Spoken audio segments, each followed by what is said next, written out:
Ayan, kung makikita ninyo, nagpakulo na ako ng pata. Kasi gagawa ako ng kare-kare. Ayan, malambot na siya, kaya isasangkutsa ko na. Siyempre, mag-aano muna tayo ng bawang at sibuyas. Ayan, bawang at sibuyas.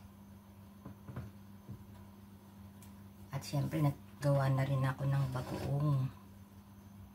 Kung makikita ninyo. Ayun. Bagoong natin. Painihin lang natin to kasi mamaya isasalin ko yan. Ayan.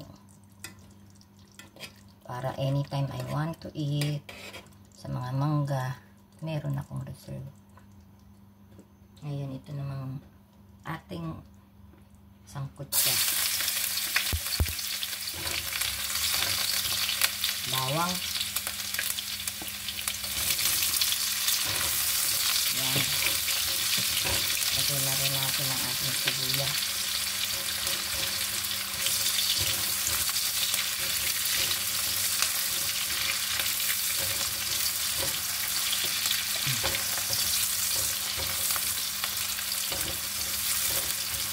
Mamaya, ang ating pata, ilalagay na natin dito. Ito yung kare-kareng ibubukod ko ang sabaw sa laman. Ang mga kulay ko noon.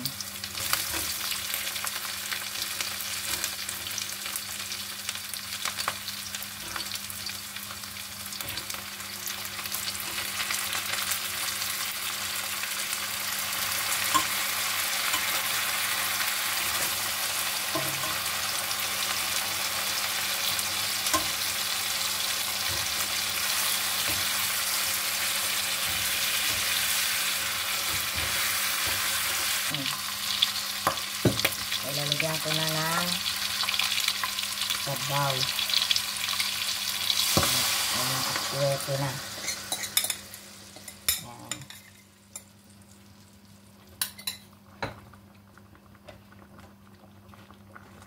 Ayan, lagyan na natin. Hindi ko kailangan ng maraming sabaw kasi parang gagawin natin is ano lang to, hindi yung katulad ng kare-karing maraming sabaw.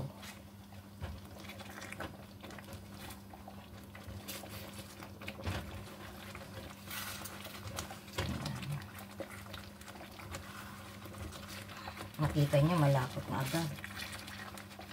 Ang bilis lang inilapot niya.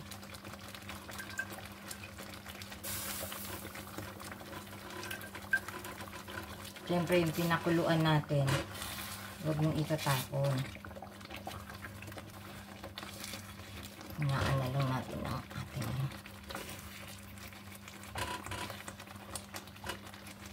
tikman.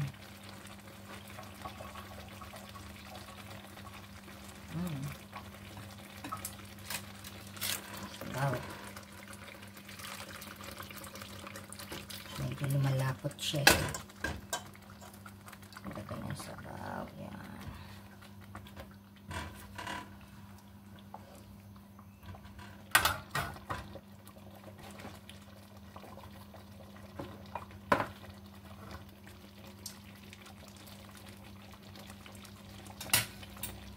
Kailangan ko talagang lagyan ng ano.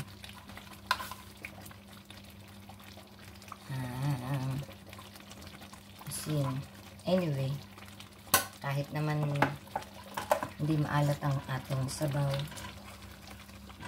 eh mamaya yan titimplahan ko pa sa ano, ano natin, bagoong. Yan ang magbibigay ng ano natin, bagoong, syempre.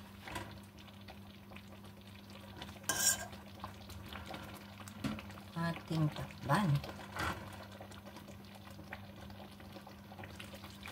Ayan, okay na siya. Kaya aahunin na natin. set aside natin, natimplahan na natin. Set aside na natin ang sabaw.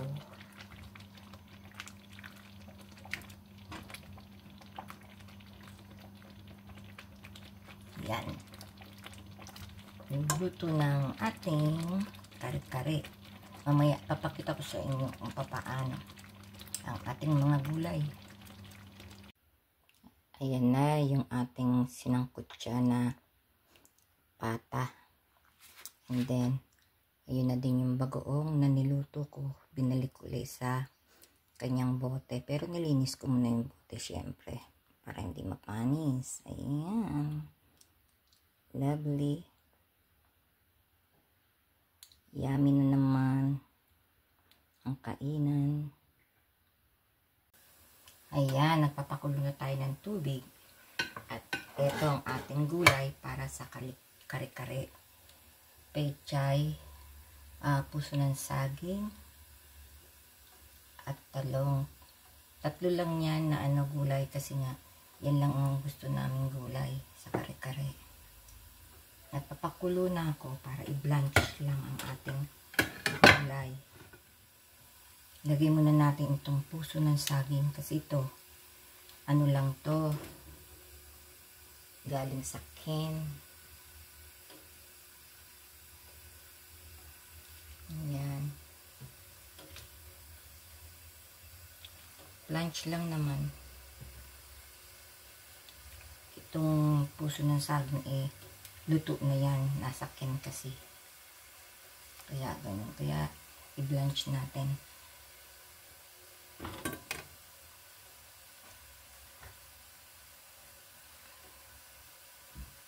Mga 1 minuto lang yan. Papakuluan ko. Then okay na. Mainitan lang ba? Ganun. At tiyak, napakasarap na naman ang kain namin.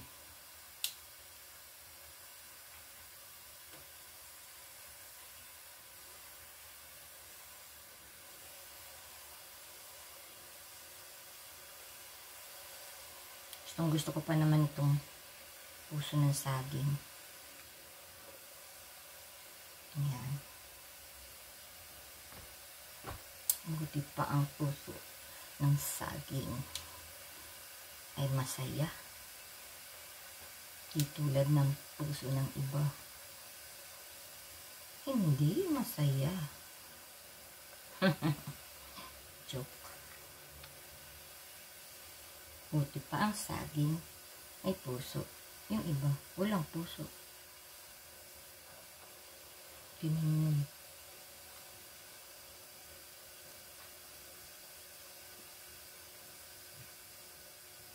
Bago isasawsaw ko yan sa bagoong. Sarap.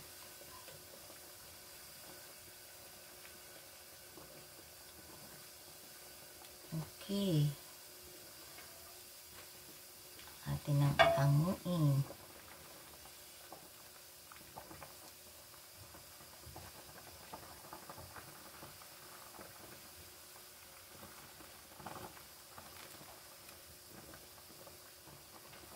See, malambot na siya.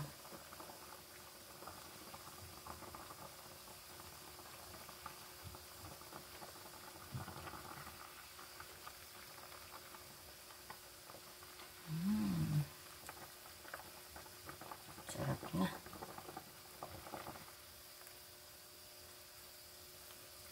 Ayan. Sunod natin ang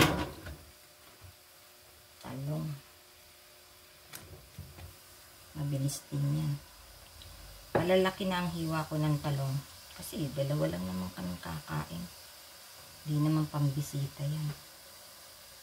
Kami lang. Ayan.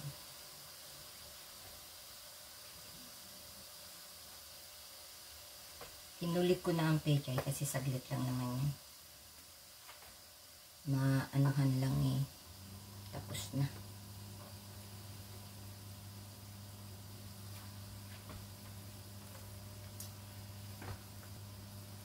Houseband na naman ako dito.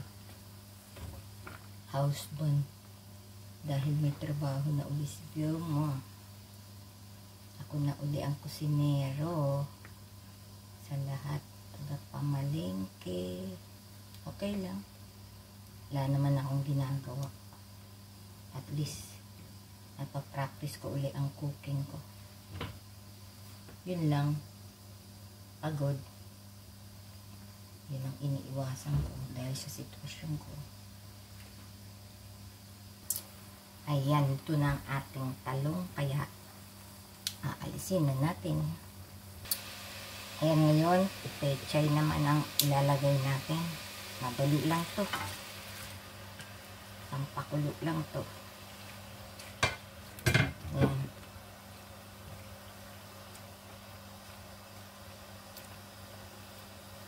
Lunch lang yan. Siyempre, ang pinaka main ng kare-kare is yung bagoong. Kailangan masarap ang bagoong. Yan.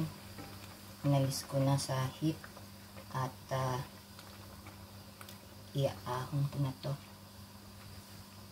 Then, mamaya microwave na lang para mainit. Kumbaga.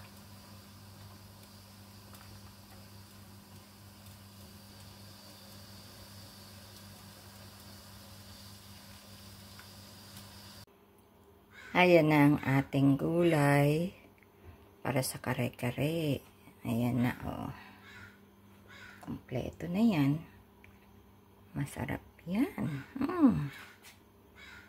Gusto ko nang kumain. Siyempre, magsasaing muna ako.